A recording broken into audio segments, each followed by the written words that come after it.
último webinar del año 2021. Un tema de bastante controversia, actualidad, bastante generoso: cómo mejorar la reparación del manguito rotador, coordinado por Alejo. Edgar no podía estar con nosotros, está viajando, así es de que me pidió el favor que lo habláramos. Quería pues agradecerles a todos los colegas de la CAR su permanente disposición para atender todos estos llamados. Esperamos que el año entrante podamos seguir igual, no sin antes recordarles nuestro gran compromiso para el 2022 con nuestro Congreso Nacional, que lo vamos a realizar en Santa Marta. Nicelis, ¿tienes ahí la imagen?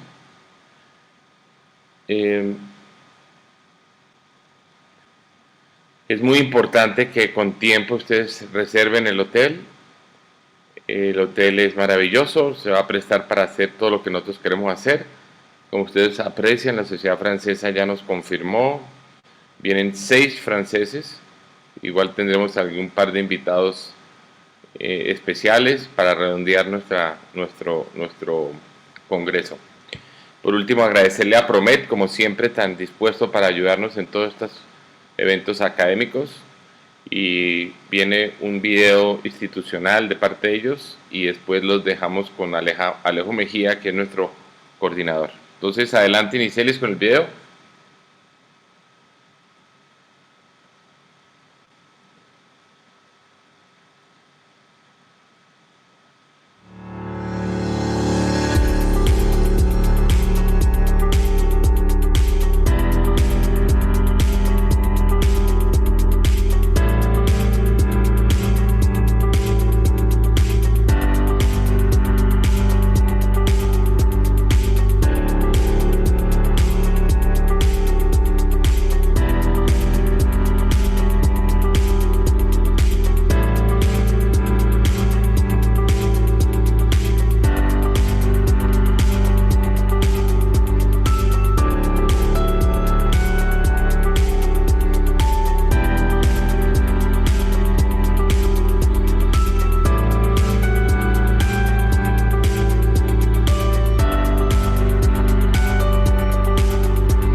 Muy bien, buenas noches.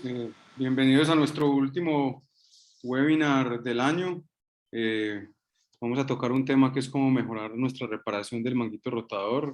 La biología para nosotros es vital y tenemos que tener estrategias nuevas, y esa es la intención de ver qué se está haciendo actualmente para intentar mejorar de forma adecuada la biología. Vamos a tener la primera conferencia por el doctor Paulo Ginás. Él se encuentra en el exterior, entonces vamos a adelantar primero su conferencia. Adelante, doctor Paulo. Él va a hablar de la aumentación del bíceps y cicatrización.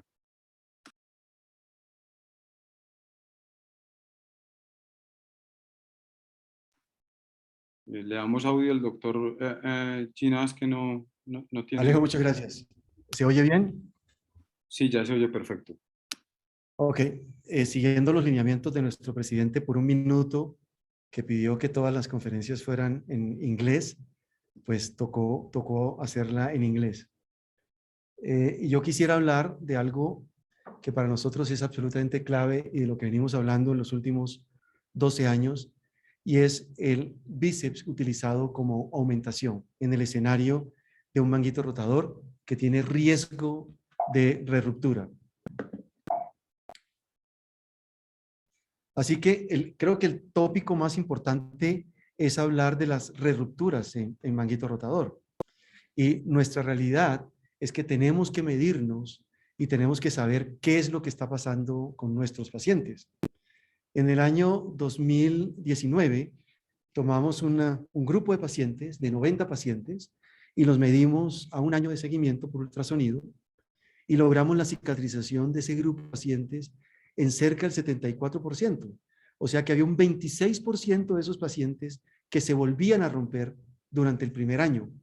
Y si uno agarraba el grupo de los pacientes con lesiones masivas, ese porcentaje llegaba al 40%, y si eran masivos más mayores de 60 años, el porcentaje era el 50%. De tal forma que uno tenía 3 escenarios clínicos en la consulta externa. Un escenario en un paciente que está clínicamente satisfecho, independiente si estuviera cicatrizado o no. Afortunadamente, esos son el 90% de los pacientes, con escalas de ACES por encima de 70, y un paciente que estaba insatisfecho, que además estaba con una reruptura. De tal forma que si uno mete a todos los pacientes en una bolsa, tiene un 25% de rerupturas, pero en el grupo de los masivos tiene un inaceptable 40% de reruptura. ¿Qué ha pasado en los últimos 25 años? Porque todo el mundo habla de la mejoría en las técnicas quirúrgicas, en los implantes y demás. Si usted revisa del año 2000 al año 2019, que es la última publicación de rerupturas, que es la nuestra que hay, seguimos teniendo un porcentaje muy parecido a lo que teníamos hace 25 años.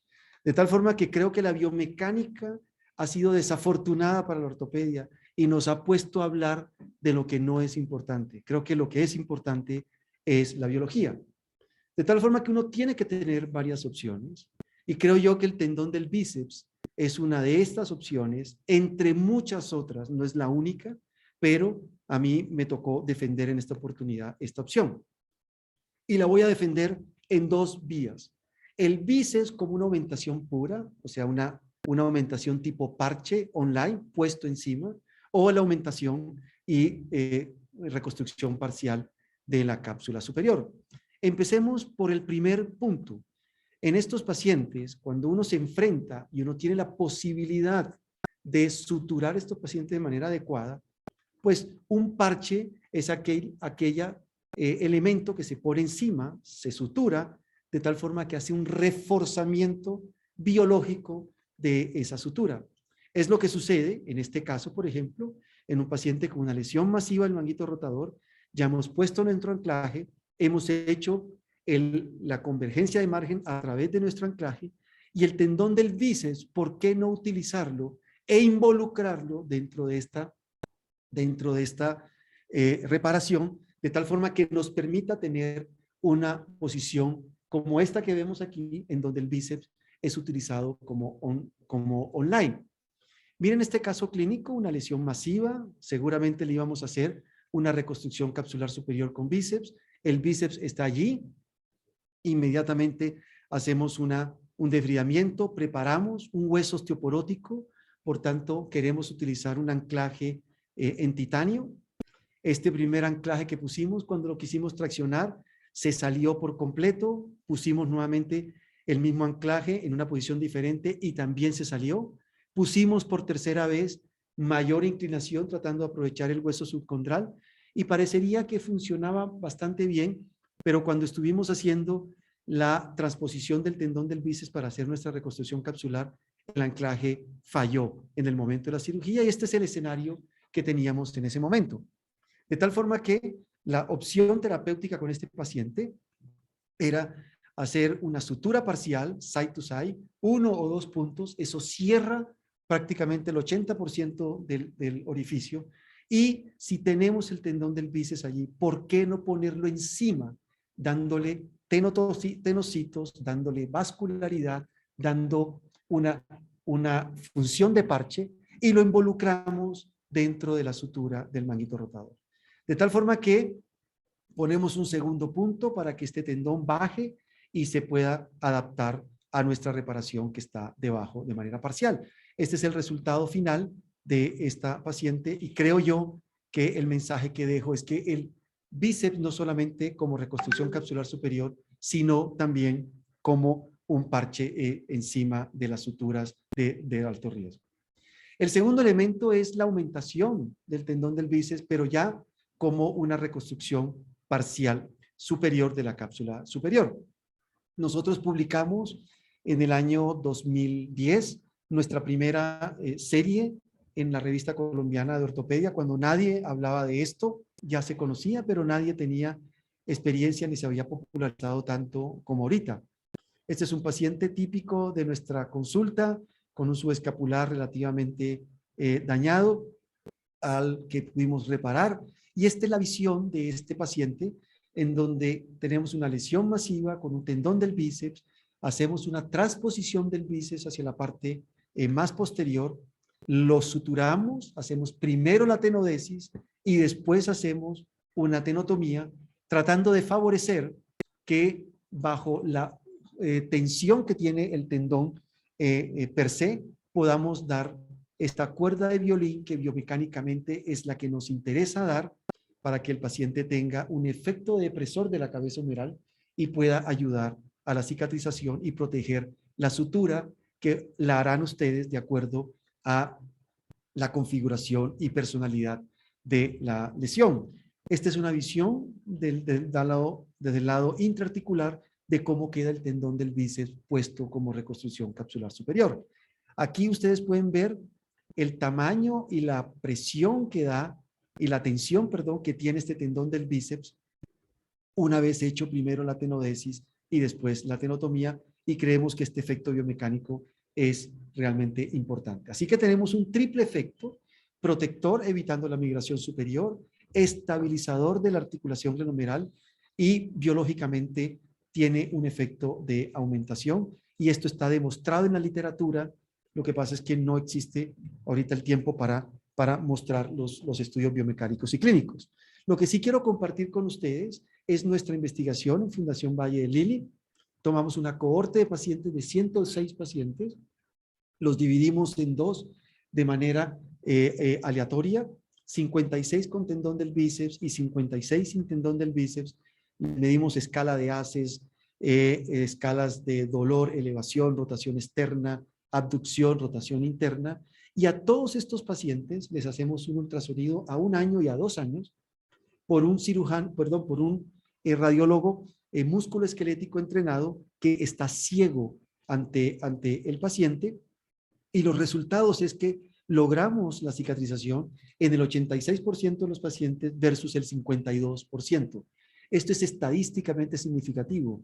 Significa que de un porcentaje de ruptura de la mitad de pacientes, hoy tenemos un porcentaje de ruptura de cerca del 14%. De tal forma que esto mejoró en todas las escalas. Esto mejora, le haga usted bíceps o no. De tal forma, le haga usted tenotomía o no, le ponga un balón o no. Todos los pacientes mejoran, pero hay una diferencia estadísticamente significativa cuando el paciente tiene cicatrización.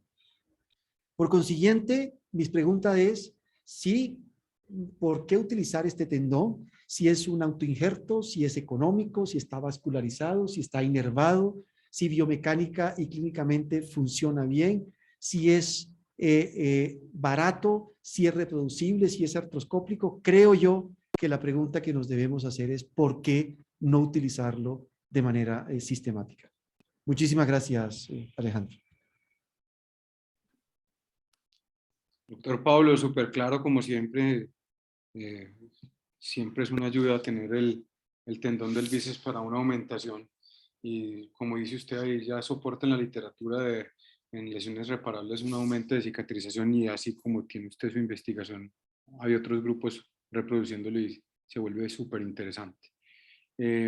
Vamos a seguir con el doctor Juan Manuel Borda, que nos va a hablar de inmovilización, si vale la pena inmovilizar o no en ciertas formas para tener una mejor reparación. Adelante, Juanma. Listo, Alejo. Bueno. Un segundo.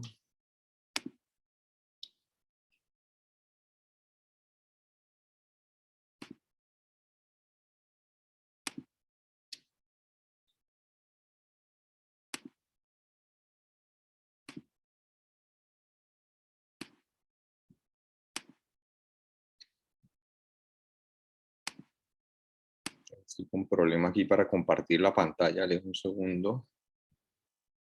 Juanma, no, la estás compartiendo bien. Se está viendo, se está viendo. Listo. Se está compartiendo, sí. Ok. Bueno, muchas gracias, Alejo, por la invitación y a la carta. Vamos a hablar de la influencia que puede tener la inmovilización luego de la cirugía del manguito rotador. Entonces, cuando nos cuestionamos acerca de qué influencia puede tener esto, pues nos hacemos algunas series de preguntas, y es cuánto tiempo debemos inmovilizar a nuestros pacientes, qué tipo de inmovilización debemos usar, si usamos un cabestrillo normal o un brace con abducción, o usamos cojeres abductores, si influye el tamaño de la ruptura que reparé en ese tiempo que tenga que detener al paciente con inmovilización, y cuándo inicio la movilidad de esto. Entonces, la primera es cuando usamos este tipo de brace con abducción del hombro, que fue una pregunta que nos surgió en una de las cirugías que tuvimos en vivo ahora en el Congreso, en un caso de revisión. Entonces, si uno tiene, digamos que siempre la idea en la cabeza que estos brace con abducción pueden disminuir la tensión con la que tenemos la reparación. Y pues digamos que este estudio es interesante, del Hospital for Special Surgery, en el que muestran un estudio biomecánico de qué pasa con estos brace en abducción. Ellos en el trabajo lo que hacen es que en vivo, o sea, en personas, hacen radiografías y ponen en 3 escenarios con un cabestrillo normal, con un cojín abductor pequeño y con un cojín abductor grande, y miden los grados de abducción que da. Esto lo reprodujeron en un modelo anatómico en el que hicieron una reparación completa del supraespinoso, y pusieron unos medios para medir la tensión de esa reparación en esos diferentes grados de abducción de esos, en los 3 que simularía lo que es un cabestrillo normal, un cojín abductor pequeño y un cojín abductor grande.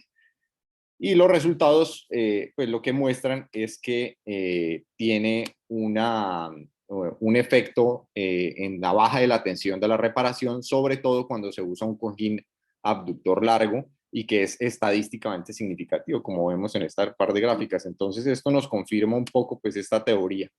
Cuando vamos a buscar esto, a ver si tenemos algo en la clínica, pues hay buena evidencia a nivel 1 de este estudio del 2017, en el que nos muestran 44 pacientes de todas las edades, rupturas del supraespinoso y o el infraespinoso, descartan las rupturas parciales y hacen un año de seguimiento, y lo que encuentran es que no hay diferencia ni en las escalas funcionales, ni en términos de movilidad, ni de dolor, y en un año que hacen ecografía para evaluar la reruptura, y no hay diferencia ninguna entre estos 2 tipos de inmovilización.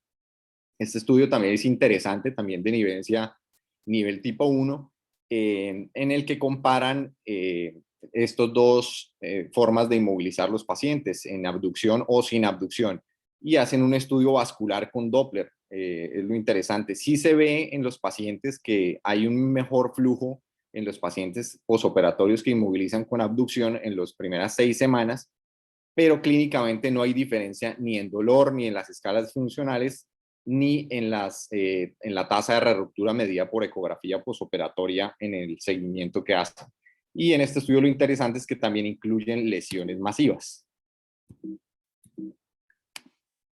Entonces, yo creo que se cuestiona uno el si se debe usar o no. De pronto tenemos algunas ventajas biomecánicas, pero clínicamente la respuesta creeríamos que es no, en cuanto a tener una inmovilización en abducción.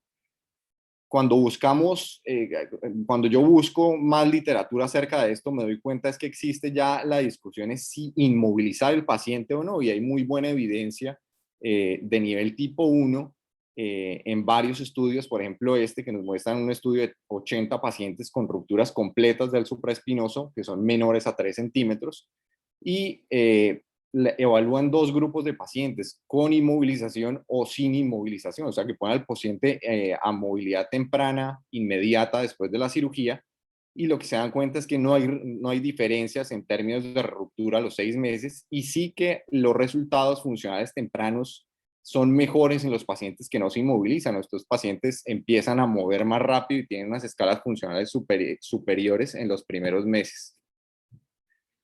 Si esto afecta o no la cicatrización, el inmovilizar o no el paciente después de la cirugía, este es un metaanálisis que cubre un poco más de pacientes, 265, y tampoco encuentra diferencias en términos de cicatrización y corrobora la información del estudio anterior, y es que la movilidad se gana más rápidamente en los pacientes que no usamos inmovilización posoperatoria.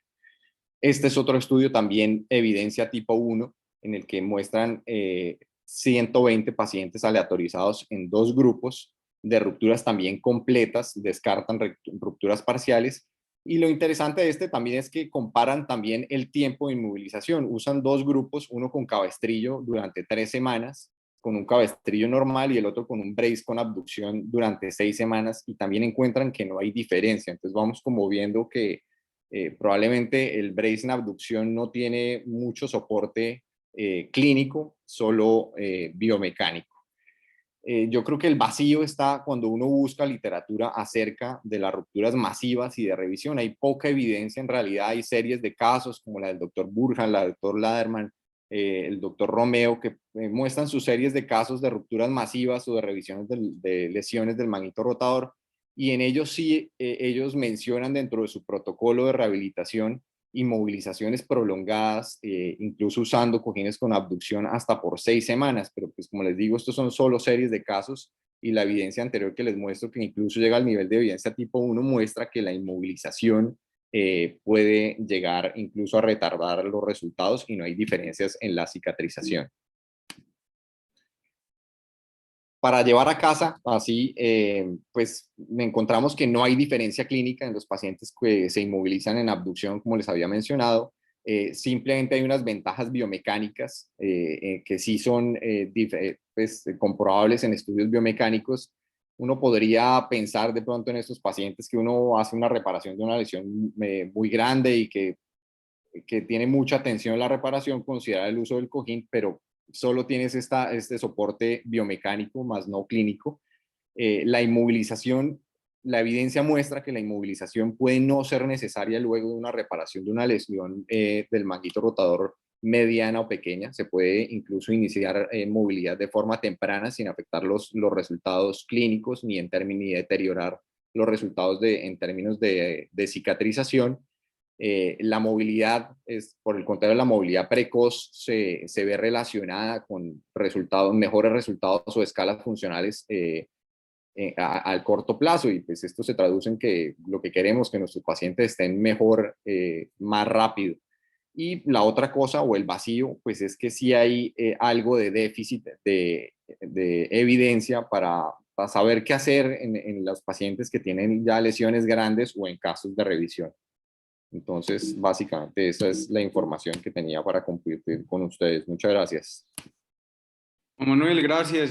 Sí, este es un tema que, donde uno tiene que decir que hacer lo mismo de siempre de pronto eh, pone en riesgo y aumenta el índice de ruptura. Es muy interesante el estudio del Doppler, donde la irrigación se ve mejor solo en la etapa inicial y finalmente después de esa etapa inicial eh, no cambia la irrigación y por eso creo que la estadística hace que sean iguales. Más adelante lo discutiremos en la ronda de preguntas.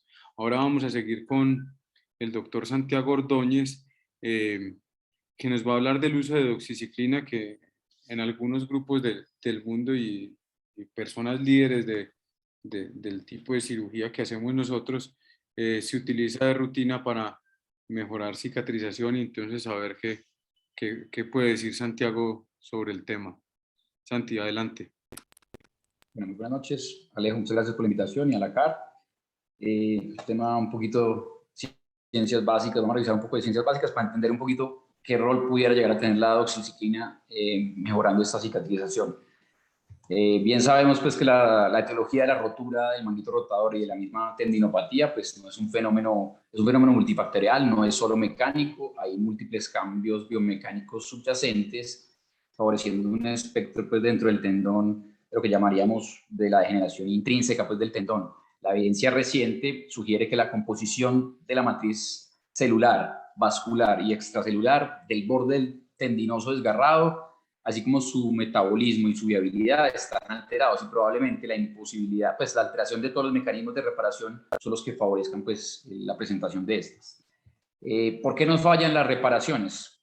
Seguramente en el grueso grande de los pacientes en que nos fallan, porque no somos capaces de remediar de forma adecuada la inserción pues, tendinosa, la biología de esta inserción tendinosa que es compleja, recordemos que tiene 4 capas y si vamos a tener ocasionalmente un tejido pues ahí fibroso desorganizado entre tendón y hueso, probablemente no vamos a remediar de forma adecuada estas características biomecánicas. La capa 1, que es la tendinosa, recordemos que está formada por colágeno tipo 1 y muchos fibroblastos. La capa 2 ya vamos a encontrar colágeno tipo 1 y 2, agreganos, y ya van a ser principalmente fibrocondocitos. En la zona 3 ya vamos a empezar a pasar del tejido no calcificado al calcificado. Ya vamos a tener también la presencia de agreganos, fosfatasa alcalina, formando finalmente un hueso y un colágeno denso tipo 1 en la capa tipo 4.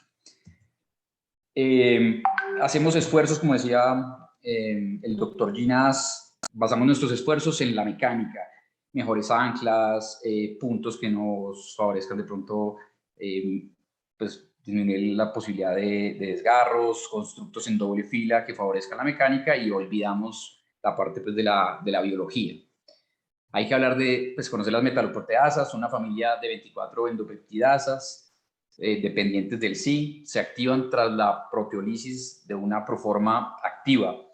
Ellas están implicadas en muchísimos procesos de remodelación normales, tanto normales como patológicos, como por ejemplo el desarrollo embrionario, la ovulación, la cicatrización, la invasión tumoral, metástasis, remodelación del tejido blando pues, después del trauma.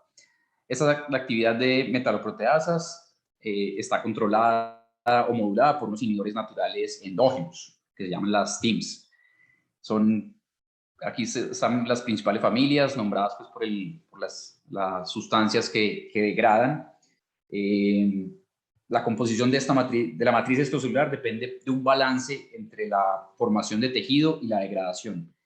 Esta regulación se da en 3 niveles: a nivel genómico, la activación de proenzimas y la inhibición de enzimas activas.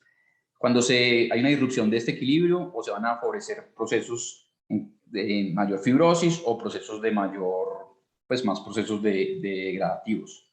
Hay hasta 24 metaloproteasas.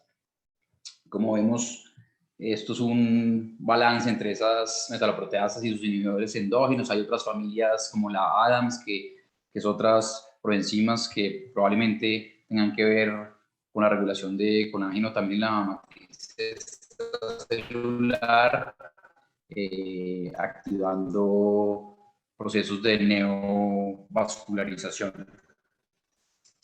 ¿Qué sabemos de las metaloproteasas en relación al tejido blando. Sabemos que la tendinopatía celular, hay un imbalance sistémico ya demostrado de estas metaloproteasas y sus inhibidores endógenos. En algunas otras tendinopatías, como la tendinopatía dolorosa del Aquiles, encontramos niveles de expresión aumentados de metaloproteasa 3. Sabemos también que la sustancia P regula esta expresión genética entre los metaloproteasas y sus inhibidores. Y específicamente en manguito rotador encontramos sobre todo una expresión genómica aumentada y una producción de metaloproteasa tipo 13. Dependiendo de la zona tendinosa también van a variar las metaloproteasas. No es lo mismo hablar de Aquiles que del manguito rotador. Esto es como un resumen de lo que se ha ido encontrando en relación a las diversas metaloproteasas.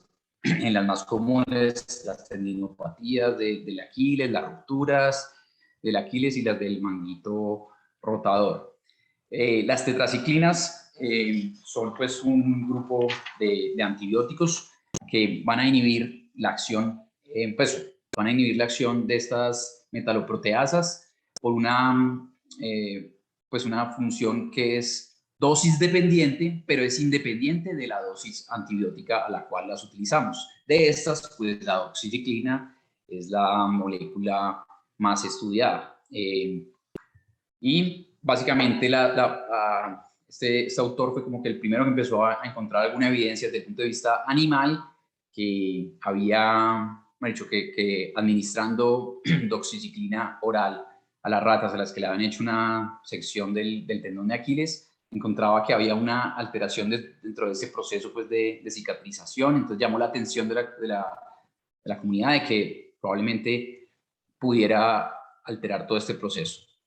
Ya empezaron a aparecer más estudios pues en animales. En este caso se utilizaron dosis de doxiciclina 10 miligramos kilo día en tendones de Aquiles pues de las raticas. A la cuarta semana había un incremento significativo de las metaloproteasas en las que no habían tenido la administración de la doxiciclina frente a las que sí, o sea, se había modulado a las 4 semanas esa presencia de metaloproteasa tipo 8. Y se hicieron estudios histológicos encontrando una mejor organización del colágeno hacia la cuarta semana en las que pues, les administraron la doxiciclina a esta dosis. El primer estudio en modelo de manguito rotador se hizo en ratas, pero no con doxiciclina, sino con alfa-2 macroglobulina, el grupo de Scott Rodio. Se aplicaba la alfa-2 macroglobulina en la interfase tendón-hueso durante la reparación y encontraron entre 2 y 4 semanas también mejor organización de colágeno y menor degradación del mismo. Al mes pues no habían diferencias en las pruebas biomecánicas, pero fue como el primer estudio que mostraba en manguito rotador que pudiera haber un beneficio. Y hicieron el mismo modelo, pero ya utilizando la doxiciclina con la dosis de 130 miligramos kilo día, encontrando pues que una disminución de la metaloproteasa 13, que como habíamos visto era la que está presente en las tendinopatías y en las rupturas del manguito, aumentando la metacromacia, o sea, una mejor organización de ese colágeno a los 14 días. También un aumento, o sea, las pruebas biomecánicas con mejoría del aumento de carga a la falla a los 14 días, más no al mes. Entonces ya empezamos a ver como algunas diferencias de cuándo usarla, cuándo no, hasta cuánto tiempo administrarla.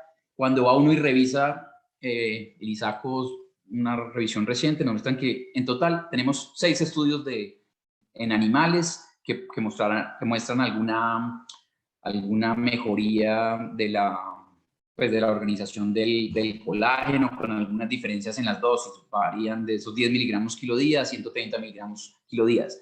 Realmente esa dosis en animales no es extrapolable, pues no es exactamente extrapolable a los humanos, pero pues obviamente se pueden hacer algunas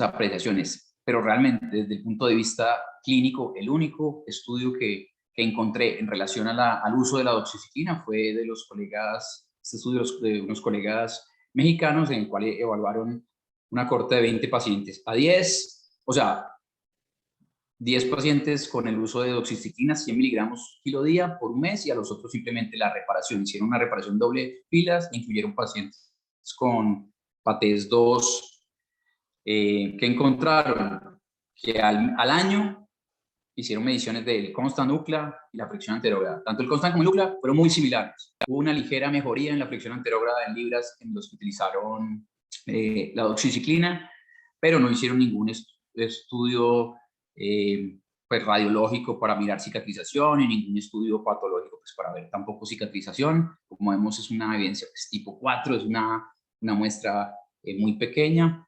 Entonces, en conclusión, las metaloproteinasas, regulan el proceso de cicatrización tendinosa. Sin embargo, hay muchos interrogantes por resolver. Dosis, cuánto tiempo de administración. Mejora los procesos de cicatrización tendinosa en estudios animales.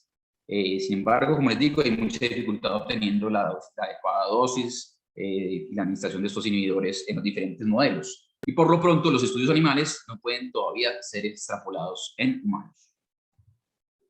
Muchas gracias, Ale. Santi, gracias. Muy claro, muy claro. Esto es una recomendación de un autor y... Bueno, no quise mencionar, Alejo, o sea, digamos que personalmente empezamos a oír de esto de cuenta de algunos autores de opinión, ¿sí? Pero ya el uso clínico de ella. Y bueno, cuando se me puso el tema, realmente tras la revisión, queda uno sorprendido que se tomen decisiones con una evidencia tan pobre. Sí, es un seguimiento de un autor que es exponente en el mundo y creo que no tenemos mucho que decir después de lo que expones. Es una solución adecuada del escritorio, pero aún con falta de mucha evidencia, y eso lo podremos discutir más adelante. Ahora sigue el doctor Giuseppe Alagmo, porque no hay que hacer lo mismo siempre que reparamos, y el doctor va a hablar del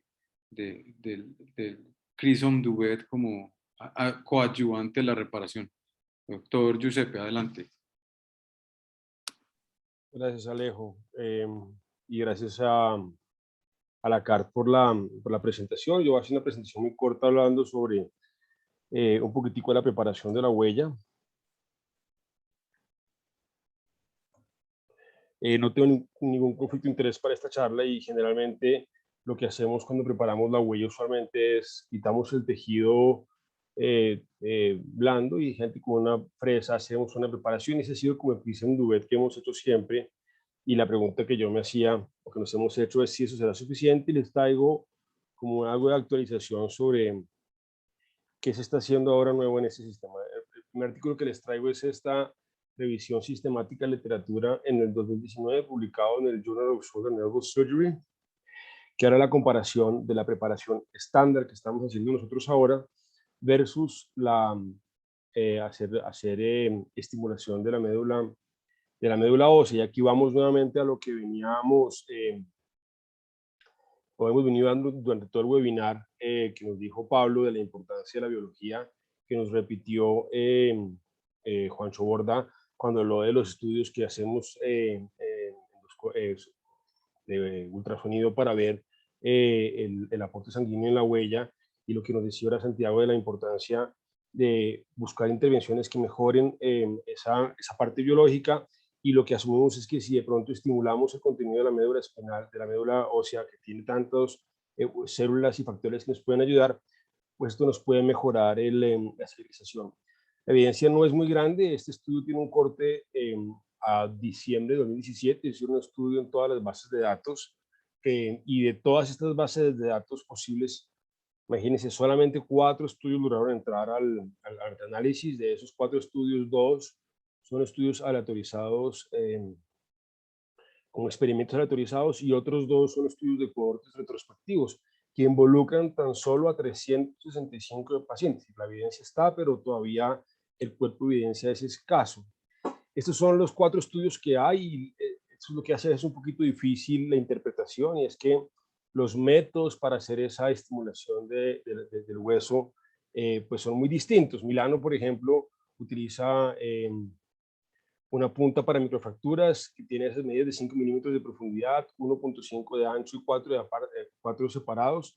Taniguchi utiliza algo distinto, Osti algo distinto, y Joe es como que el que hace las perforaciones más grandes, pero digamos que es difícil la comparación porque no todo el mundo hace lo mismo. Lo que sí es claro es que cuando miro uno los resultados, hay una diferencia significativa en la tasa de ruptura entre hacer o no hacer las microperforaciones. De cualquier manera, los resultados, digamos, funcionales referidos por el paciente, por los pacientes o los PROMs, no cambian, como no nos cambian muchos resultados cuando mira uno los resultados de reruptura o sin reruptura en el resultado clínico, pero a nivel de cicatrización, y sabemos que queremos que los pacientes cicatricen, así estas perforaciones ayudan. En el tiempo, después de este artículo, salió en el 2020 en el mismo journal. Este es un estudio retrospectivo donde comparan, hacen una reparación en una sola hilera con microfracturas y una doble hilera, y ellos se encuentran en ese estudio de casi 120 pacientes que hay una diferencia a favor de no rerupturas y de menos rerupturas, como pueden ver en return en la lista, casi el 14% con microfracturas versus el 33 y 36%, ya sea en hilera única o en doble hilera sin las microfracturas.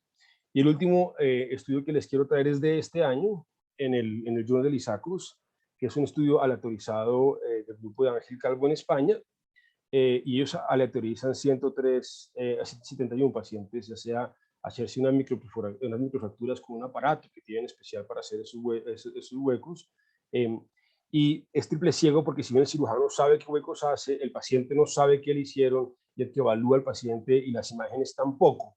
Y le hacen un seguimiento a 12 meses mirando constante dolor y resonancia magnética, que también me parece muy interesante porque muchas veces nosotros estamos revisando rupturas con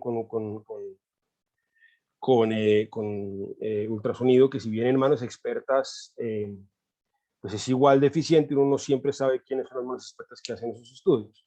Entonces, ellos encuentran que no hay una diferencia funcional en dolor, pero sí hay una diferencia en ruptura, especialmente la ruptura que se da en la huella, de tal manera que el número de rupturas, ellos hacían doble fila, el número de rupturas que tenían en un tendinosa es muy semejante entre los dos grupos, pero la cicatrización a la huella mejoraba considerablemente con las microfracturas, de tal manera que lo que yo les diría hoy en día de la preparación de un paciente suyo que vaya para cirugía, y aquí aprovecho echar la cuña, claramente si el tendón está, el del bíceps está ahí, ¿cómo no usarlo en estos casos? Creo que ya me convenció Pablo Ginás en ese sentido, es además de hacer la preparación de su huella, quitando todo el tejido blando y exponiendo el hueso y decorticándolo levemente, lo que futuro es también, de alguna manera, buscar hacer microfracturas. Yo no tengo ese aparato moderno, entonces utilizo el punzón iniciador de las anclas y hacer unas perforaciones a 4 o 5 milímetros de distancia,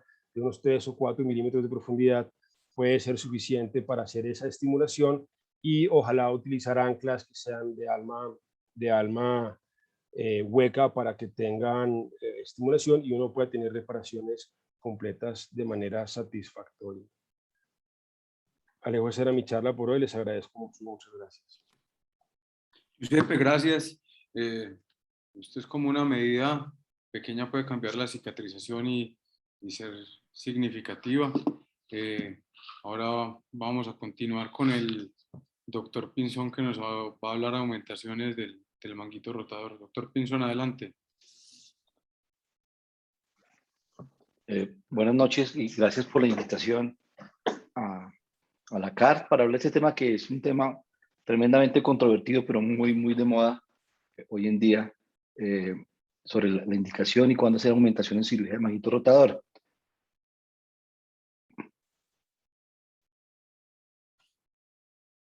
Un segundo que no me está corriendo. Estos son mis conflictos de interés que tienen mucha relación con lo que vamos a hablar, básicamente con los productos de aumentación. No me corre. Listo. Esto es lo que vamos a hablar: de introducción, definición y terminología, tipos de aumentación, indicaciones técnicas y resultados. Ya sabemos que el problema grande que tenemos con la cirugía del manguito rotador, especialmente en las que consideramos rupturas de riesgo, es que son rupturas de carácter degenerativo en su mayor cantidad, que tiene una reducción de la capacidad intrínseca de cicatrización, y tiene una alta tasa de cicatrización incompleta o no cicatrización, más que hablar en términos de la ruptura. ¿Y cuál ha sido la solución que se ha buscado? Inicialmente en mucha mejoría de la parte biomecánica, que no ha sido suficiente como respuesta, y ahora buscan en la parte biológica una manipulación del ambiente local celular para lograr una mejor respuesta curativa dentro y alrededor del tendón. y es básicamente lo que se denomina una modulación biológica, una bioinducción, y también acompañada idealmente de un refuerzo estructural. Hay mucha presión en el mercado para la utilización de este tipo de productos, y estos son unos datos de unas empresas del Millennium Research Group, que habla de cómo hay un aumento significativo de la necesidad, hay un aumento significativo del número de pacientes a operar con rupturas significativas, y que casi una tercera parte de esas van a requerir algún procedimiento de aumentación. Ya vemos a ver qué tipos de aumentación existen. Estos han sido unos objetivos en el mercado de las diferentes casas ortopédicas. Y el otro, el crecimiento, hablando también de cicatrización, de la popularización de las anclas totalmente hechas sin implante.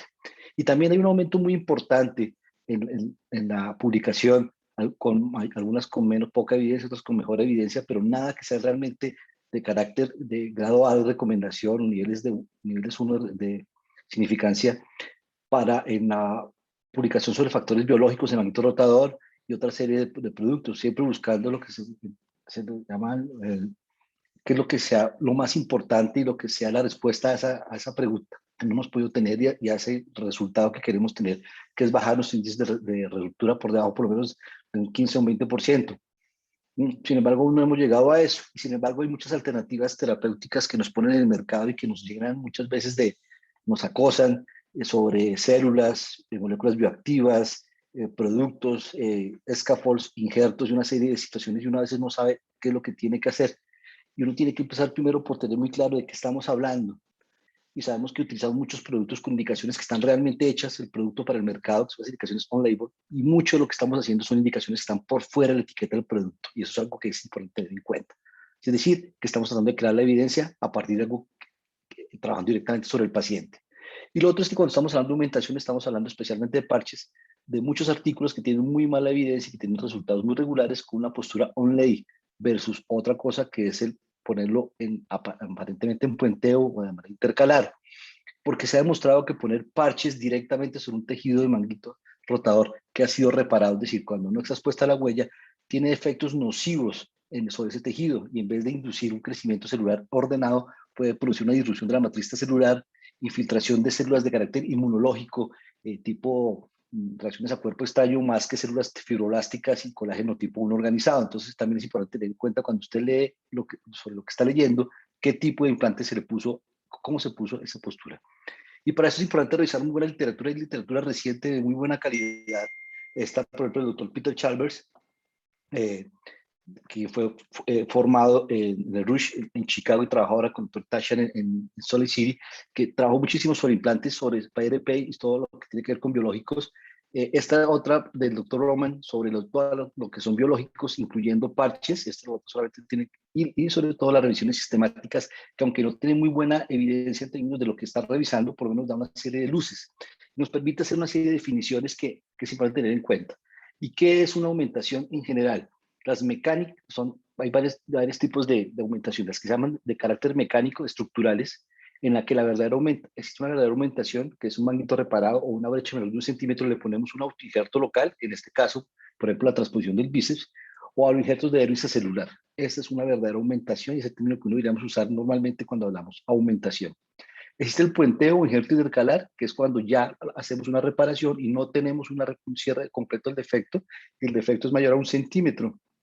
En este caso, ponemos no a manera de sino a manera de puenteo un defecto.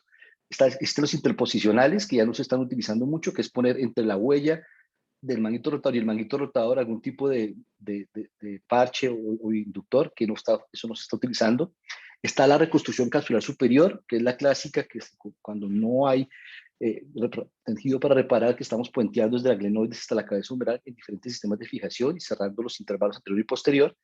Están los refuerzos locales, los strips o lajas y arandelas, en las cuales no están fijos en ningún lado, pero como lo vemos, podemos utilizarlo para evitar el desgarre alrededor de las zonas donde se pasa el tejido, como arandelas, como esos biowasher, o en strips de reforzamiento, como los que ven en la parte de abajo.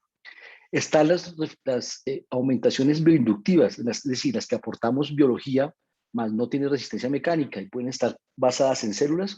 Esa está el Crimson Duvel, como lo mostró ahorita Giuseppe, aplicar PRP o dejar un coágulo de fibrina, aplicar concentrados de médula ósea o de células mesenquimales, utilizar la grasa o colar la ursa y ponerla como una aumentación de un tejido.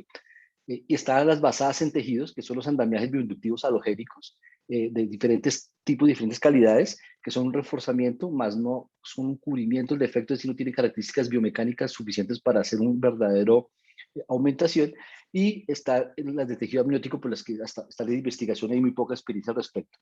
Y está esto que debe ser, sería lo ideal, los andamiajes biocompuestos o biocomposite, los cuales combinan crecimiento celular más resistencia mecánica, es lo que se está actualmente desarrollando, pero la mayor parte está todavía en estudios preclínicos y solamente en manejo de animales. Y algunos consideran que el balón subacromial es una especie de aumentación, pero no nos vamos a referir, por lo menos yo no, a este tema. ¿Y cómo se usan? Ya lo hemos hablado, como una propuesta de una postura onlay, de que el tejido llega a la huella sobre la zona directamente donde lo estamos aplicando. Intercalarlo en puenteo, en el cual referimos generalmente, idealmente, que haya un menos de 1 centímetro de efecto en esta zona para hacer la aumentación en esa zona. Como interposición, en el cual se pone entre la huella y el tejido, esto ya no se está utilizando. Esto no permite la formación realmente de una antesis nativa y no se ha visto mayor beneficio en esto. Y repito, la reconstrucción capsular superior, pues que no es el tema al que nos vamos a referir. ¿Cuál es el objetivo de hacer una aumentación? Mejorar la resistencia biomecánica a la reparación. Eso lo demostró Barber en un estudio biomecánico que publicó en el año 2008. Que se cierre el defecto residual, que es cubrir la huella, es un objetivo importante. Proveer un lamiaje de crecimiento celular, que sería lo ideal. Limitar una sobretensión en la reparación y limitar una discordancia en la tensión. Es decir, no solamente es hacerlo, sino no solamente tapar la huella, sino favorecer que ese tejido que estamos creando tenga unas características biomecánicas muy similares al tejido nativo y que tenga la capacidad de compartir la actividad y la tensión. ¿Y cuáles son los tipos de parches que estamos utilizando? Están los autoinjertos de fascia lata y de bíceps, los andamios de matriz celular, los scaffolds, de semi-injertos, submucosa intestinal de cerdo, de dermis bovina, y los semi-injertos de submucosa intestinal ya están mandados a recoger, los estudios son bastante malos. Están los aloinjertos de dermis celular, que son los que estamos utilizando y yo utilizo con más frecuencia. Están los sintéticos, que pueden ser no degradables, como policarbonato, poliuretano, Dacron. En Dacron, aquí incluso en el país hubo un tiempo en que hubo de Dacron y que de esos sintéticos hay muy buena experiencia en Inglaterra, en el Reino Unido, con muy buenos resultados. En polipropileno, en polietileno, biodegradables, ácido láctico, poliglicólico, policaprolactona y polidaxona, hechos como de Maxon, esas fibras.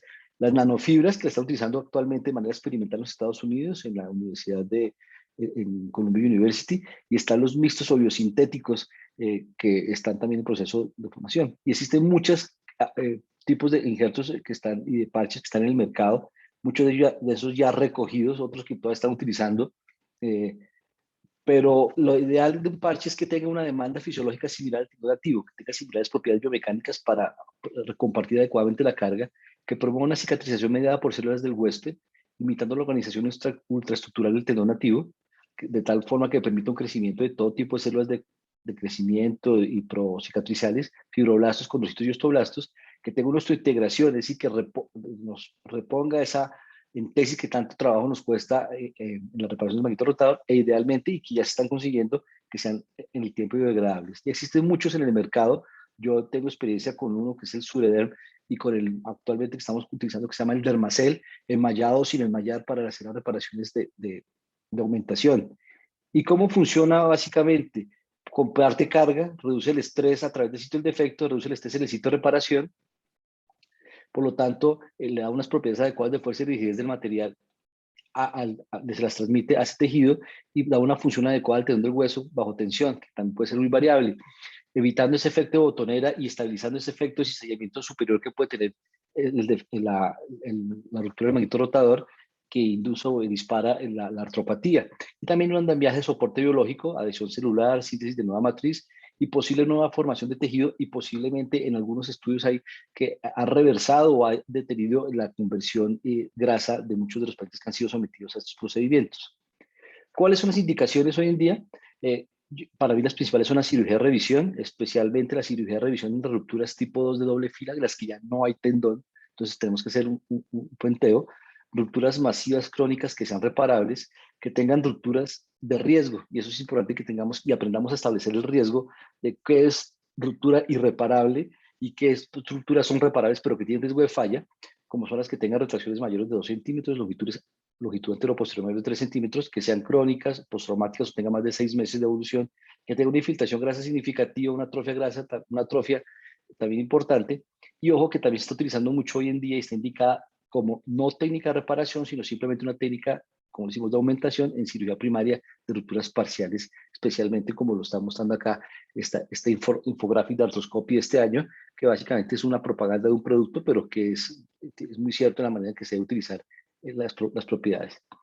Y es importante establecer el riesgo, y realmente cuando ustedes, uno revisa cuáles pacientes son los que van a fallar, cuáles son los que tienen más índice de falla, pues ya sabe uno más o menos cuáles son los pacientes que tienen unos hallazgos que indican que tienen una ruptura de manguito rotador masiva no reparable o funcionalmente no reparable.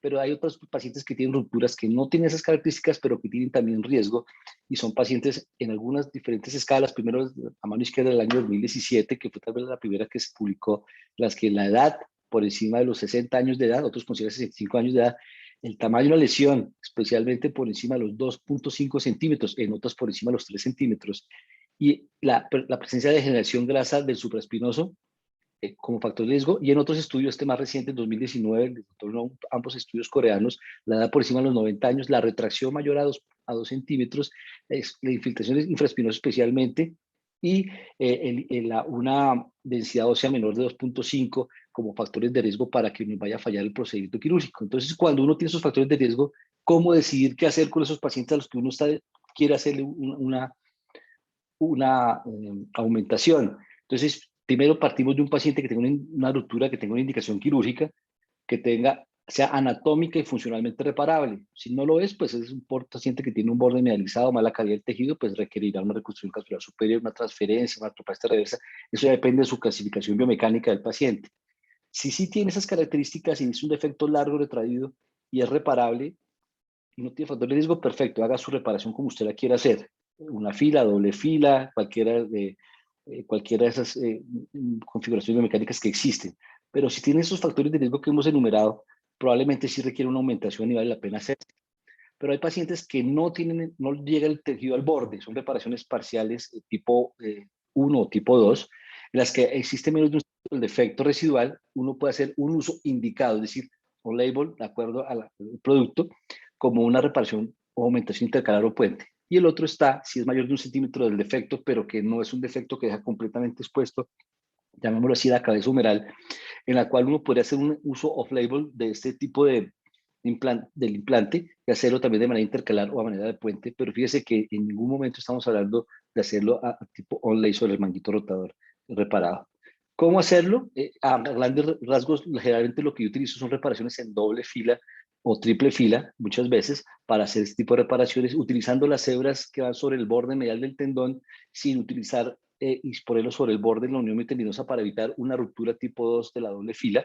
Y lo que hacemos a través de dividiendo suturas por portales mediales, anteriores y posteriores, lo que hacemos en este caso es un ejemplo, una grabación que hicimos de unas fotos con Dermacell, las que hacemos simplemente una reparación medial, pero sin anudar toda la fila medial, y utilizamos técnicas de los retrievers, en este caso un suturlazo, para corregir unas hebras que vamos a montarle a un injerto que ha sido montado previamente en 3 suturas mediales, en este caso unos tapes, para mandarlo por el portal medial. Interarticular realmente no es difícil, y una vez que se anuda uno la fila medial, queda atrapado en esa fila medial el parche que hemos utilizado y hacemos la fijación lateral en una doble fila, que sí me parece importante. La manera de hacerlo, o como yo usualmente lo hago, esto es una ruptura, una imagen de una ruptura. Ahí se ven las imágenes previas de la reparación. Ahí está la cabeza, los anclajes previos y las hebras. Aquí en este caso pues ponemos una ruptura central y hemos visto que tiene riesgo por la ruptura, tiene riesgo por la edad del paciente. Lo que vamos a hacer es una reparación clásica del manguito rotador, porque nos da la reparación, pero no hacemos tensión y nos queda un defecto residual del manguito. Y en este caso utilizamos las hebras para hacer un montaje sobre este parche. En este caso, en esta época teníamos este implante que era el Surederm, y hacemos una técnica de deslizamiento con las suturas de hebras anteriores, mediales y centrales por tracción y técnica doble polea, que caiga en el defecto. No lo estamos poniendo sobre el parche del manguito rotador, sobre la reparación del manguito rotador, sino en el defecto.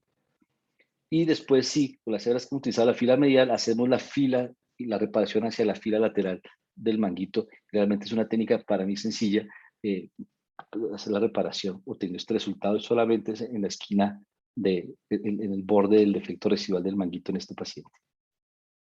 ¿Cuáles son los resultados? Existen múltiples revisiones sistemáticas de metaanálisis, pero todas tienen en común que la calidad de los artículos revisados no es la mejor. Son realmente muy corticos los seguimientos. Fíjese que en esta publicación de más de 679, de más de 774 artículos, solamente 5 artículos sirven para metaanálisis y 36 artículos para la revisión sistemática, en el cual las diferencias pueden estar presentes, pero clínicamente no son tampoco muy significativas. En el índice de rupturas, probablemente algo más, y en las escalas funcionales solamente en el ACES, pero en otras escalas funcionales no lo es tan significativo. Y otra revisión un poquito más reciente, que 1055 pacientes, 60 estudios, en 1076 de esos solamente nos sirvieron 60 estudios, en los cuales se hace una comparación entre la utilización de autoinjertos, aloinjertos, serinjertos que no sean de submucosa intestinal que están mandados a recoger, y los nuevos injertos sintéticos para ver cuáles son los resultados funcionales específicos, el Constant, ACES, UCLA, y vemos pues que solamente ligeramente hay una diferencia hacia unos mejores resultados en los sintéticos, pero con autoinjertos, aloinjertos, y los injertos no de submucosa, realmente la diferencia no es significativa o importante, son mínimas diferencias. Pero si lo hacemos con respecto a los índices de ruptura, que a veces es lo que a uno más le preocupa, es decir, uno se califica su resultado por si tiene o no previamente, tiene o no una reparación de resonancia magnética de control cuando la pide. Los aloinjertos y los injertos sintéticos mostrarían alguna diferencia significativa en los índices de ruptura que probablemente harían que valga la pena hacer el procedimiento quirúrgico con los factores de riesgo. Sin embargo, todos los estudios que hagamos de revisión van a tener las mismas conclusiones, y es que hace falta calidad en los estudios, hace falta el número de estudios, seguimiento y calidad de los mismos para poder dar unas recomendaciones importantes. Lo importante también de esto es que los índices de complicaciones relacionadas de la utilización de estos injertos es muy bajita, 2.1, 1.6%, es decir, una diferencia no significativa, por lo tanto, pueda que tengamos un costo en términos económicos, un costo en términos de tiempo quirúrgico, pero desde el punto de vista de causarle un daño al paciente realmente no es. Entonces, para mí en este momento estamos en un semáforo en amarillo en estas cosas. Yo utilizo ocasionalmente las reparaciones. Y voy a hacer solamente una referencia a algo importante, que es esto que no nos ha llegado al país, está por llegar en unos meses aquí a Colombia, que es el parche bioinductivo. Colágeno tipo 1, altamente poroso, con un bajo módulo de elasticidad que permite que su tensión induzca fibroblastos, es decir, es como el mismo principio de que la movilidad articular sobre el cartílago induce la síntesis del mismo, algo parecido con el módulo de elasticidad en el tendón, induciendo la neoformación de una nueva capa de tejido similar al tendón. El nuevo tejido reduce la tensión máxima de la ruptura y favorece la cicatrización. Y este modelo clásico, donde parte de ese estudio, el modelo finito, muestra cómo cuando se pone con solamente 2 milímetros de ancho el tejido, disminuye en 47% los máximos picos de tensión cuando es puesto en el lado bursal y 40% en el lado articular. Por esto es que este parche solamente se produce por el lado bursal, y lo hacemos. Y hay muchos estudios. Este principal estudio, el doctor Bocor, con seguimientos de varios pacientes, 13 pacientes, si no estoy mal, seguimientos a 3, 6 y 9 meses de resonancia magnética, y todos los pacientes, con excepción de un paciente, tuvieron un aumento en el ancho del tendón y un proceso de cicatrización. O sea, no solo cicatriza, sino que aumenta el ancho de la antesis. Estudios de los mismos más comparativos, tal vez las personas que más publican al respecto de este producto, el doctor Trenher, el doctor Saboa y el doctor Shepherd, quienes muestran muy buenos resultados, tanto en seguimiento de resonancia magnética, en crecimiento, en cicatrización cercana entre el 94 y el 96%, y también desde la escala funcional, que para nosotros es importante. Todos los pacientes han mejorado en sus resultados. Y desde el punto de vista de la medicina de la evidencia, esto es lo que tenemos. PRP, hoy no lo hablamos, pero grado C, por ahora todavía no hay un semáforo en verde como nivel de recomendación. Los scaffolds de injertos de débil celular están en el grado B, es decir, no está mal. Los scaffolds sintéticos, todavía es insuficiente la evidencia y el número de estudios para dar algún tipo de recomendación. Definitivamente los xenograph, y especialmente los de intestino de mucosa, submucosa, no están recomendados. La reconstrucción capsular superior en todos los estudios muestra que es superior a lo que se compare, siempre y cuando se esté comparando en el mismo nivel de déficit funcional y biomecánico del paciente. Son superiores, sin embargo el grado de recomendación sigue siendo grado I. Y las células mesenquimales pues siguen siendo todavía la evidencia insuficiente, pero estamos todavía en el proceso de aprender sobre eso. Entonces, Como mensajes para llevar a casa, existen muchos aspectos biológicos de la cicatrización que probablemente son mucho más importantes que los aspectos técnicos. Yo creo que los aspectos técnicos ya han llegado a un límite en la reparación, en las configuraciones, en el tipo de implante. La aumentación en cirugía de manguito rotador muestra resultados cada vez más prometedores, pero nos falta más y mejor evidencia para poder un grado de recomendación claro sobre su uso y su utilidad.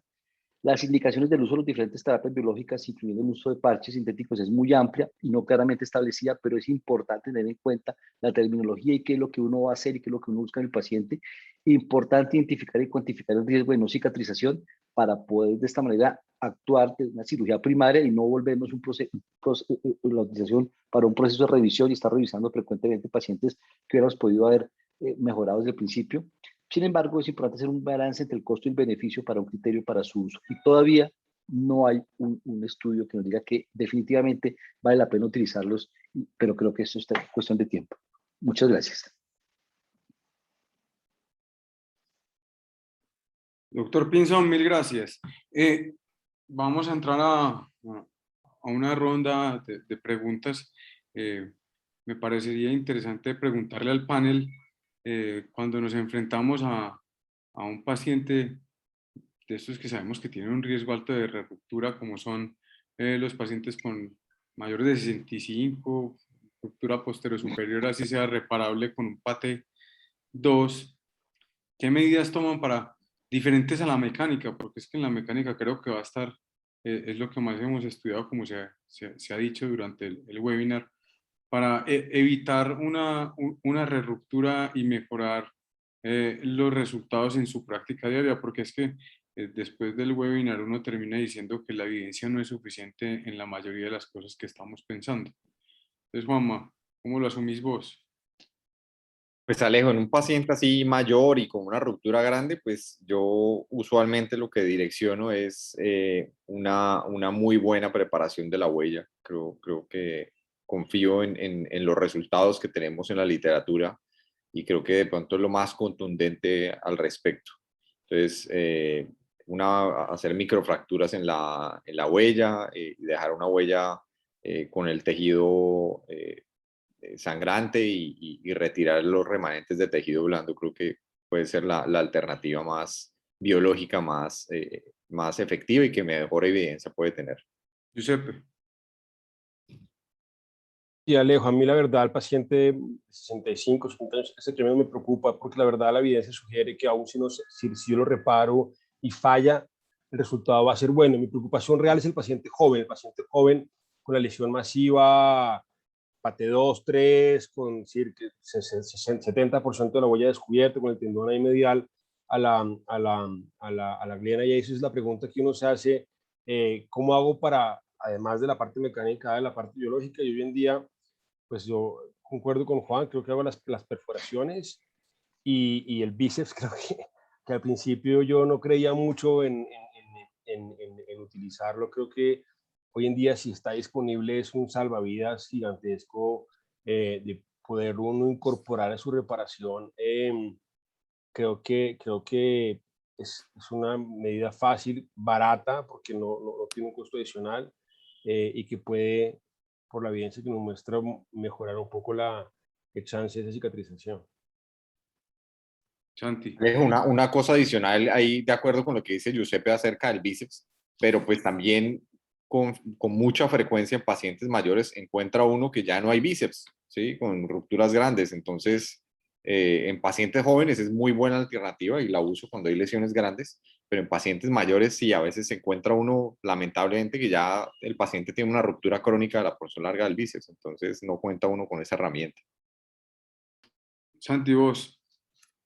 Bueno, debo confesar que me devolví a hacer las microperforaciones, las hice un tiempo y las dejé de hacer, pero creo que las estoy retomando, no hace mucho tiempo. El bíceps siempre lo considero como una opción a aumentar en las cirugías y esos pacientes muy límite, pues, mejor dicho, no considero los parches como en esos escenarios tan límite como el doctor Pinzón y más bien miro qué pacientes ahí estén en el límite para pensar en una transferencia. Y indicar más bien transferencias de forma más temprana y no tanto como, uy, esto es tan irreparable, sino pues hay muchas que están ahí como en ese orden y siempre llevarlas por lo menos en la cabeza. O sea, puede que no la necesite después de hacer una muy buena liberación y preparación de los tejidos, pero pues por ahí tenerla un poquito más dentro de la posibilidad terapéutica. Doctor Pinzón, una pregunta ya, me va a responder lo que les pregunté a ellos también, pero una pregunta un poquito también más específica es, ¿usted va preparado con el parche en qué pacientes?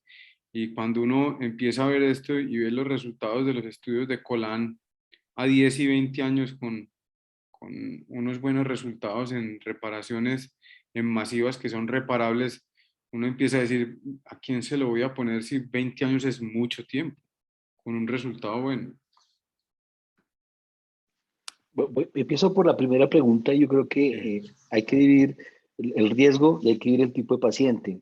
Pacientes mayores tienen otro tipo de problemas como la pobre calidad ósea, la falla de los anclajes y eso hay otra cosa que también entrar a considerar, ¿no? Que pacientes tienen un déficit de vitamina E, igualito que cuando usted hace una evaluación de un paciente con una fractura por esto, por esas cosas. Creo que usted tiene mucho que ver también. Ahí me gusta mucho la valoración del paciente mayor que tiene un doctor, el protocolo del doctor Matías Sumstein, eh, que vale la pena que lo lean sobre la valoración prequirúrgica del paciente para aquellos factores que son realmente modificables en los pacientes, que puede incluso incluir la utilización del teriparatide para poder mejorar la densidad ósea de esos pacientes, porque si usted está buscando una buena reparación, una buena entesis, pues no puede estar bien del lado del tendón, pero estar mal del lado de la fijación ósea, por ejemplo. Desde el punto de vista de los pacientes jóvenes, a mí me preocupa muchísimo los aspectos mecánicos. Yo creo que hay que hacer unas buenas reparaciones, unas buenas preparaciones de la huella, un desviamiento de la huella. Yo realmente no utilizo el PRP, lo utilizo un tiempo, pero realmente aparte de que me costaba un trabajo poder montar una buena cosa de PRP y sentir que no se me estaba yendo por la cálula, ese esfuerzo económico de ponerlo, sí hacer una muy buena reparación de la huella, una huella bien expuesta, bien desbridada y una buena montaje mecánico, utilización de implantes. Me parece que los que utilizan implantes que son solamente nudos me parece válido, pero yo utilizo implantes que son biocomposite vented o completamente huecos, que pues me permiten también esa perforación profunda y esa liberación de los factores de crecimiento hacia esto. Yo tengo que buscar también un balance entre la buena visualización y la reparación y el involucrar la bursa en la reparación. Yo creo que la bursa tiene mucho que ver con el proceso de cicatrización. Tan es así pues que ya hay sistemas que están haciendo un colado de bursa, el GraphNet, que se consigue, en el país no lo hay, pero sí se consigue en otras partes, y ahí de esos hay muy buenos estudios.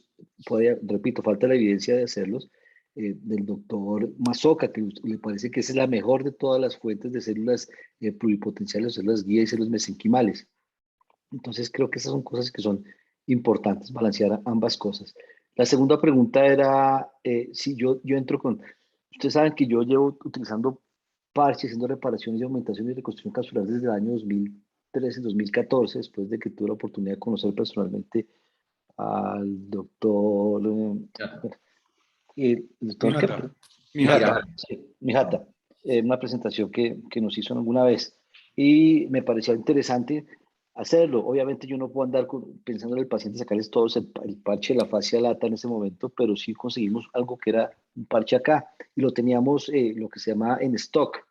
Eh, y obviamente uno hace una consideración prequirúrgica en esos pacientes y por eso me parece interesantísima las tablas que hacen una medición de riesgo, así como estamos utilizando las escalas de evaluación del riesgo para falla en inestabilidad en hombro y hacer índices y valores, hacer lo mismo, saber qué pacientes pueden fallar y tenerlo a la mano.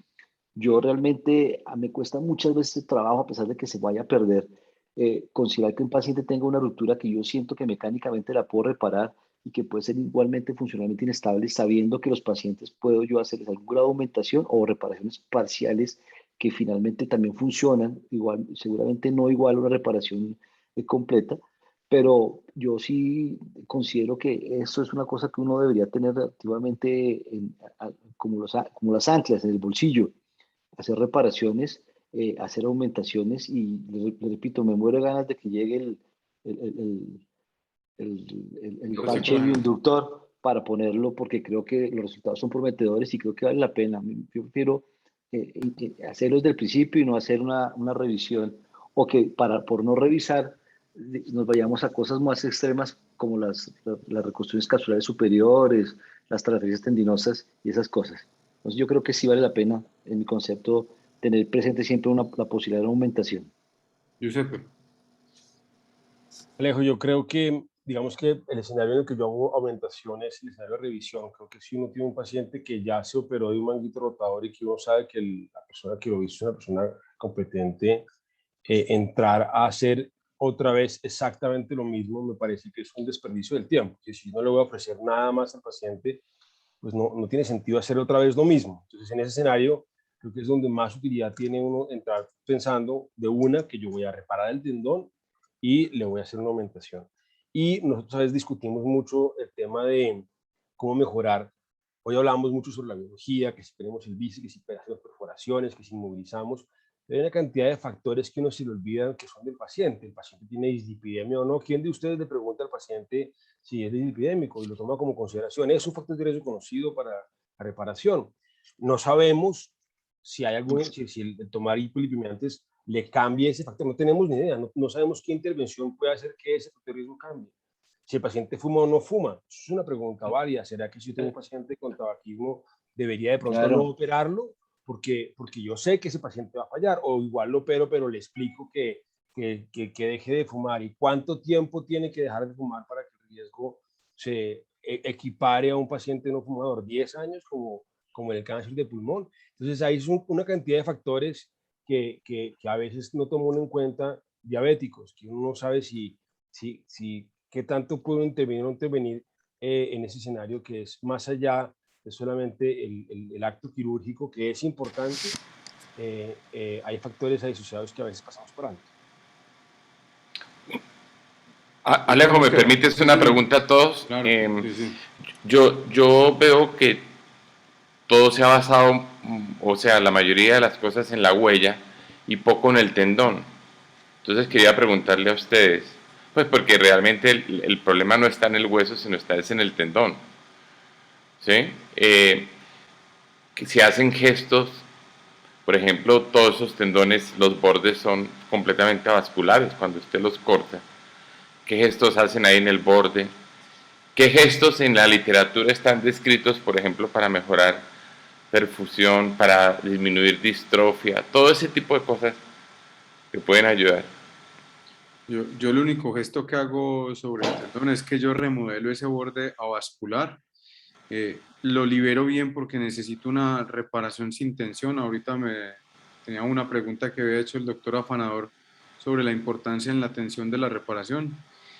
Y hago una reparación convencional, pero no hago ningún gesto adicional sobre el tendón. ¿Alguno de ustedes hace? ¿Hay algo escrito? Alejo, la pregunta, por ejemplo, para Juan.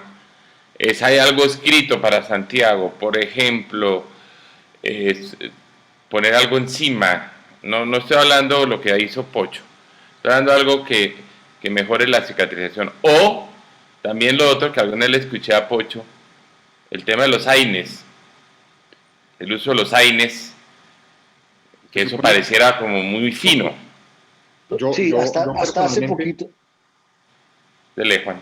Y bueno, pues Mosco, con respecto a lo que usted pregunta, yo creo que el tendón, pues aparte de lo de que las aumentaciones, que pues bastante claro lo del doctor Pinzón, yo creo que en cuanto al tendón, pues aparte de debridar la parte avascular que dice Alejo, creo que lo principal que uno debe hacer es conocer el patrón de la ruptura y llevar un patrón, o sea, conocer el patrón de la ruptura para hacer una reparación sin tensión, ¿sí?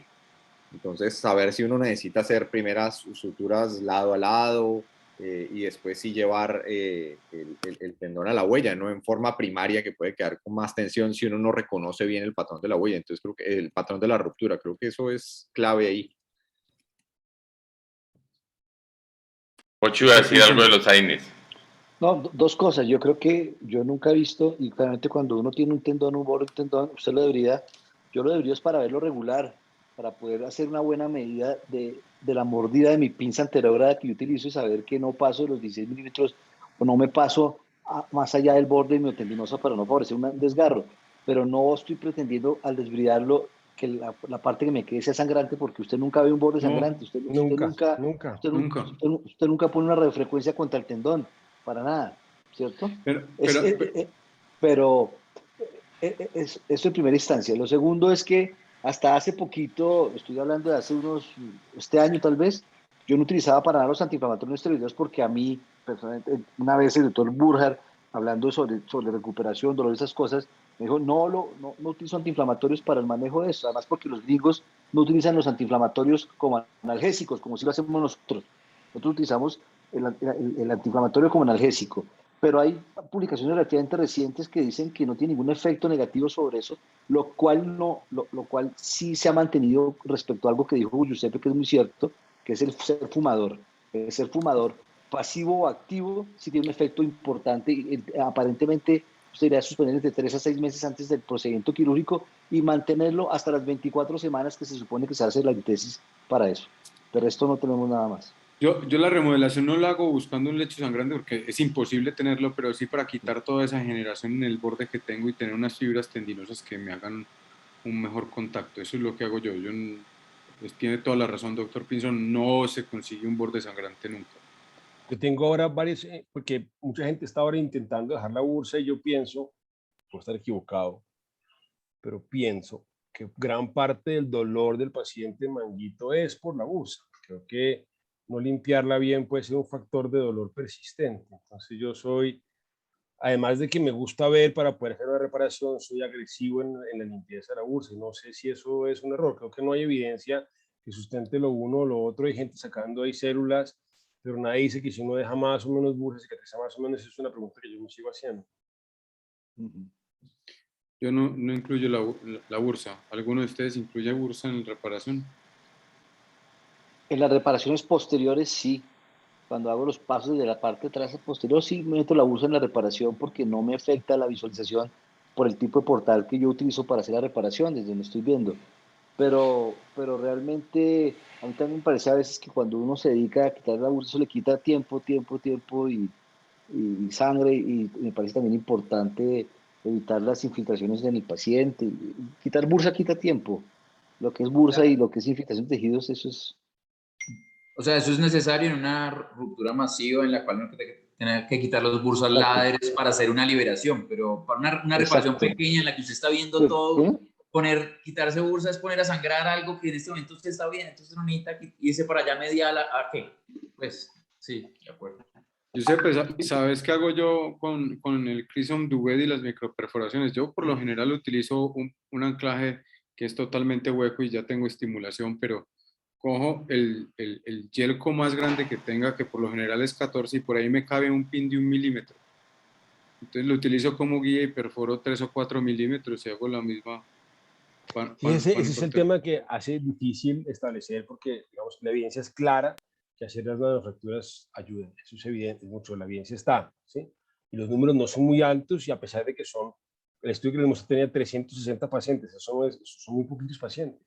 Y ahí ya hay evidencia que es significativa. Entonces uno dice, bueno, de pronto hay que hacer. El tema es que, pues, ¿cómo? De pronto utilizar el PIC condral. Sé que hay una compañía que tiene una microperforador que se puede utilizar, pero... Yo creo que ese tema de las microfracturas se debe asimilar, y perdón, que casi todos ahí son cirujanos exclusivamente de hombres, o no, mentiras, digo mentiras. Creo que ninguno. Todos hacen también rodilla. Todos. Todos, sí. Mira, Giuseppe. No, ¿Qué? Giuseppe también. ¿Perdón? Giuseppe Póngale también. la rodilla, a ver. Creo que se debe tomar el mismo principio de las microfracturas actualmente, hablando de nanofracturas y microfracturas. Yo creo que usted cuando son fracturas, hacen microfracturas por impactación con el equipo de los moldes de microfracturas que son cónicos, lo que usted produce son disrupciones de la estructura, de la microestructura, igual que usted utiliza el punzón de los anclajes con los que viene, que son cónicos. Yo creo que, y además son muy anchos, las nanofracturas, para que realmente llegue a lo que usted quiere buscar, que es un sangrado, sobre todo migración de células aparentemente mesenquimales hacia la huella, son profundas, son no más de 1 milímetro de largas y mucho más cercanas unas de otras, que lo que le permite a usted hacer un punzón grande, porque los punzones grandes le producen dos cosas. La primera es que le afectan probablemente el lugar donde usted va a poner los anclajes, sobre todo los que operamos poniendo muchos anclajes, como soy yo, que pongo 2 o 3 mediales muchas veces, depende de la extensión de la lesión, porque no me gusta que queden defectos de contacto del tendón, que me parece que también es importante. Y segundo, porque favorece cuando usted hace dobles filas, esos anclajes enfrentados 90 grados, en pacientes mayores, que se produzcan rupturas y fracturas de la tuberosidad mayor. Entonces usted puede hacer más microfracturas con menos disrupción de la anatomía de la tuberosidad mayor, con pequeños punzoncitos de un milímetro, como lo dijo Alejandro. Bueno, ¿quieren discutir algo más? Yo creo que tenemos una suficiente ilustración. Ya llevamos 1:30 de Sí, webinar. un comentario adicional nada más. A mí la señor. oxiciclina sí me parece. Yo creo que la oxiciclina yo la utilizo en pacientes a los que voy a llevar a cirugía de revisión de manguito rotador. Yo también. Cuando hay una cirugía de revisión de manguito rotador, ¿sí? Paciente. Y en pacientes, usted yo no sé si le está tocado operar pacientes que se supone que el acné es juvenil, pero hay pacientes que tienen todavía acné o tienen demasiado folículo piloso alrededor del hombro, y yo realmente no me dedico a ni les pido que se afeiten, pero sí me parece que esos pacientes, una de las causas puede ser una infección subclínica, así como también lo utilizo en los pacientes que les va a hacer una prótesis en su hombro. Entonces yo sí utilizo la doxiciclina en un protocolo utilizado teóricamente por el doctor Ashish Bedi, que no lo ha escrito, pero que él no lo ha comentado, por 10 días, la doxiciclina. Claro que la pregunta ahí es si la doxiciclina funciona porque inhibe la metilproproteinasa o porque tenemos una infección subclínica que es la causa de la falla. Vaya uno a saber. Por lo que sea. Pero, sí, vaya uno a saber. pero si me da tranquilidad en el alma, la utilizo. Claro, pero eso es una conducta pues no adecuada, porque es que entonces, o sea, están estudios en ratones, en ratas. O sea, no hay estudios. Pero está en estudio en ratas, pero está estudio en ratas para la inhibición de la metilproproteinasa. Pero lo cierto sí es que no tiene evidencia. No, claro, por eso, pero no tiene evidencia. Y la oxiciclina no produce, sino en los niños en crecimiento, que los dientes se les pongan amarillos. De resto no tiene ningún efecto. Entonces yo por eso le digo que yo por eso al final además, es como una posibilidad. ¿Qué es lo que produce que sea malo? $1,000, 40 tabletas. 40 tabletas. Sí. Pescado se 100 días. Juan Manuel Borda iba a decir algo. Yo les pregunto a todos, ahora que revisé este tema de la inmovilización, ¿alguno de ustedes deja a un paciente después de la cirugía sin nada de inmovilización? No, nunca. ¿Y qué opinión les merece estos estudios que muestran con nivel de evidencia tipo 1? Pero Juancho, eso es para las rupturas pequeñas. ¿Podría uno? Igual yo les diría... hasta 3 centímetros, Giuseppe, habían los estudios. No, yo pienso que por ahí puede estar un buen resultado. Yo, como todo, yo pienso que los tendones necesitan en una fase temprana una movilidad para mejorar la cicatrización. Yo no veo bueno dejar tieso un hombro, aparte que la recuperación de movilidad es tenaz. Así de que a mí, Juan Manuel, yo estoy de acuerdo con eso. Yo sí creo. Pasa es que qué tipo de pacientes tratamos nosotros, ¿sí? Una cosa es decirle a una persona que tenga una inmovilización que no la tenga, y otra, ¿qué puede hacer él sin la inmovilización? ¿Sí? ¿Cómo puede poner en riesgo esto? Cirugía que es extremadamente dolorosa. Yo no me imagino muchos, si se quejan del dolor y están inmovilizados en el cabestro de 2 semanas, yo no quiero imaginarme si uno dejar ese hombro libre. No, pero yo supongo, Giuseppe, que deben de tener un movilizador en los protocolos por 1 o 2 días, pero cuando estamos hablando de movilidad, de no tener movilización, es realmente no lo que usamos normalmente todos, y es que dejamos un cabestrillo 3 semanas, un mes, porque nos da temor. Esa es la realidad, nos da temor. Pero yo creo que la movilidad pasiva, como ha sido demostrada desde hace mucho tiempo, en los tendones, en los ligamentos, es muy importante. Yo les inicio a los pacientes a los 10 días en el control, o sea, movimientos de cadena cinética cerrada.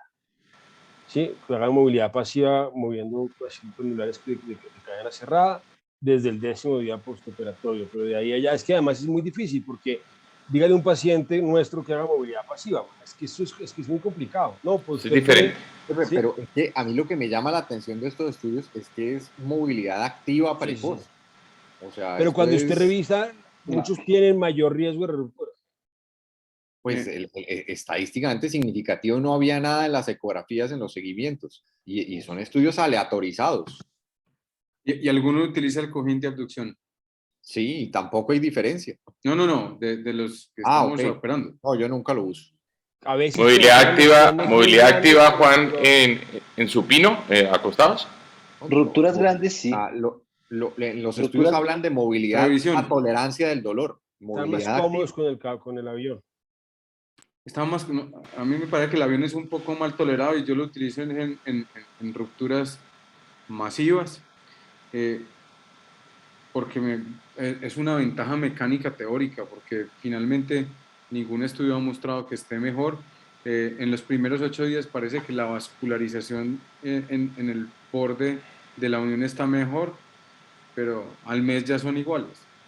Mira que a mí se me quedó sonando que dijo Santiago, es que la verdad es que no, cero evidencia del uso clínico de la oxiciclina en los pacientes. Eso es digamos, un uso off-label que hacemos algunos porque nos parece. Recomendación de experto. Empírica, totalmente empírica, con cero evidencia, que no vaya a quedar de esta reunión que en el webinar de la CAR dijimos que haya que usar oxiciclina para mejorar la titulación. Es una cosa que hacemos algunos de manera empírica, con cero evidencia que nos respalde esa decisión.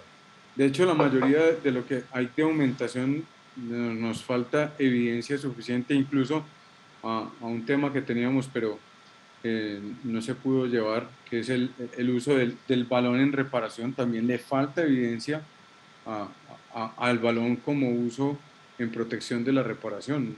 No Es hay que lo eso, suficiente. yo no he vuelto a revisar ese tema, pero Ya ha perdido un espacio, creo ya, el balón en muchas cosas. Sí. Pero creo que la culpa no es creo del que balón, sino la culpa es del indio y no de la flecha. Con respecto a eso, porque ha sido mal indicado, mal usado, excesivamente Tienes utilizado. que buscar el paciente correcto. Es que eso no se le puede poner a todo el mundo, eso no es para todo el mundo. Eso es como... Exacto. Pero se vuelve chévere cuando se vuelve el paciente correcto y la indicación es correcta. Lo que pasa es que el margen ya es mucho más pequeño porque se le estaba poniendo balón a todo el mundo. Exacto. Ese es mi pues parecer. estaban haciendo reparaciones capsulares y balón. Imagínate. Y balón. ¿Quién Entonces paga eran esa cuota, cirugías. Santiago? No, que estaban haciendo eso. Reconstrucciones capsulares Y y balón. Cirugías que terminaban costando pues un montón de plata. Bueno, yo creo que la invitación es hacer algo adicional, no solo en el momento de revisión, sino desde el primer momento, preparar mejor la huella, pensar en la atención. Yo nunca he tenido el parche a la mano, creo que en mi clínica no hay ese stock No de toca cortisol. pedirlo. Donde- Y ya además no lo hay para rematar. Si usted quiere Ya no hay ponerle un esa, parche, ya no hay esa marca, ya hay otra marca. me tiene que pasar el dato si es tan amable porque... Nos quedan poquitos, no los puedo soltar, porque todavía me quedan varios por operar.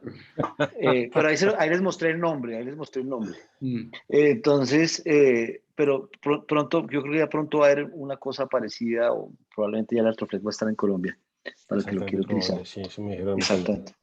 Entonces, pero yo creo la conclusión, por lo menos de mi parte, es eso, algo parecido a lo que acaba de decir Alejandro.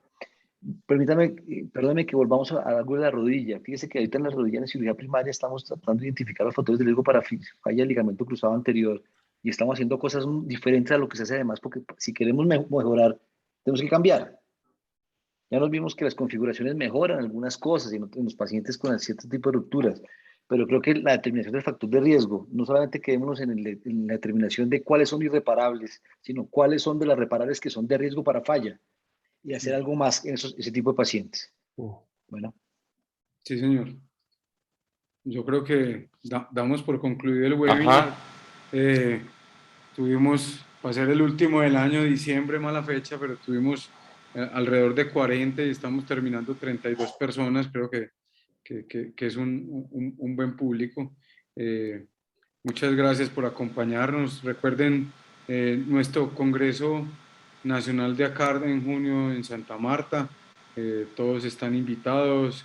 Va a ser un evento mucho más familiar. El hotel es una apuesta muy chévere para lo que se va a hacer. Les vamos a mostrar el flyer. Tenemos estas asociaciones invitadas con nosotros para participar. Recuerden que es del 1 al 14. Al 4. Al 4, perdón. Los esperamos allá. ¿Algo más, doctor Mosquera, usted como presidente? No, de verdad, muchas gracias todo por la disposición de todos los colegas en este año. Supongo que vamos a seguir de aquí al 31 de diciembre activos en el chat, como siempre nos corresponde. Así es de que de verdad, muchas gracias. Alejo. Una cosa adicional. Dentro de los planes que se tienen de los webinars que se van a hacer, hay asignados unos de hombro. El lunes vamos a poner sobre el chat una encuesta de 4 temas para plantear en el público general qué temas quieren que revisemos en los siguientes webinars de hombro. Perfecto. Bueno, a todos muchas gracias. Espero que descansen y nos veremos antes de que acabe este año. Un saludito vamos a tener. Saludito. Gracias a todos, de verdad. Buenas noches. Abrazo a todos. Que estén muy bien. Chao, chao. Chao.